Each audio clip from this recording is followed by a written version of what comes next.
Devant le Conseil supérieur de la magistrature le 14 septembre dernier, le président de la transition, le colonel Assimi Goïta a promis que la lutte contre la corruption et l'impunité qui a été déclenchée sera une lutte sans état d'âme et sans esprit de recul.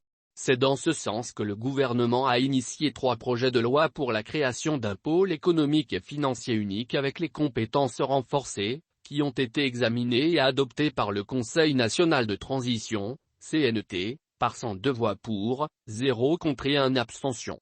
Devant les membres du Conseil supérieur de la magistrature, le colonel Assimi Goïta a indiqué qu'il y a 2 préoccupations majeures auxquelles il faut trouver de solutions, la sécurité et la justice. Le chef de l'État a promis que le gouvernement va lutter contre l'impunité. Selon lui, la lutte contre la corruption et l'impunité qui a été déclenchée sera une lutte sans état d'âme et sans esprit de recul. Pour ce faire, il a assuré la justice de son soutien, de celui du gouvernement et de l'ensemble du peuple malien.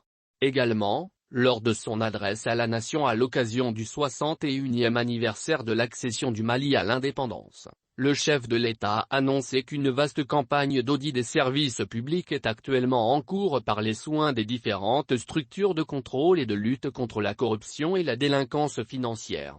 À travers cette lutte, nous rassurons le peuple malien que ses attentes seront comblées car aucun privilège ne sera accordé aux personnes impliquées.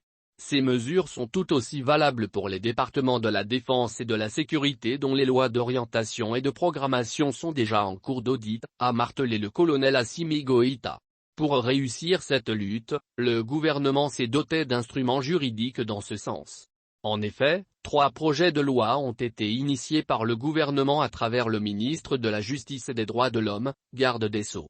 Il s'agit du projet de loi modifiant la loi N-01-080 du 20 août 2001 modifiée, portant code de procédure pénale, du projet de loi modifiant la loi N-0254 du 16 décembre 2002 modifiée, portant statut de la magistrature et du projet de loi portant modification de la loi N-2011-37 du 15 juillet 2011 portant organisation judiciaire.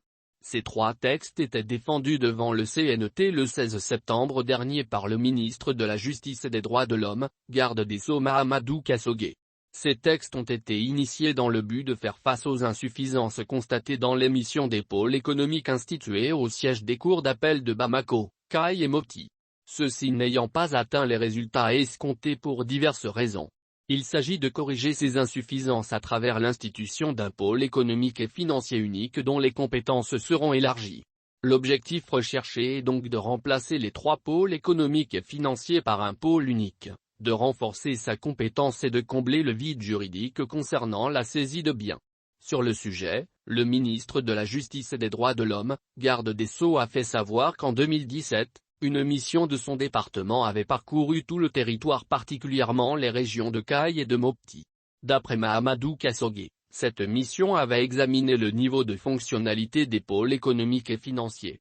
Son constat était que ceux de Kayes et de Mopti avaient très peu d'affaires à traiter. C'est pourquoi, la dite mission avait recommandé que ces 2 pôles soient absorbés par celui de Bamako. Le ministre Kassogué a indiqué que les textes dont notre pays dispose étaient insuffisants. Il fallait donc faire en sorte que le Mali ait un seul pôle basé à Bamako et qui a une compétence sur toute l'étendue du territoire national. Cela permettra de donner de la cohérence à la politique pénale, plus de visibilité aux actions qui vont être menées. Cela permettra aussi, à travers les textes adoptés, d'assurer la saisie des avoirs, a expliqué le garde des Sceaux, qui précise qu'avec ces textes, la justice a la possibilité de saisir les biens qui ont dérobé par les délinquants financiers. Nous avons même la possibilité de saisir des biens qu'ils ont acquis même avant commission des infractions jusqu'à hauteur des infractions qui leur sont reprochées, a-t-il ajouté.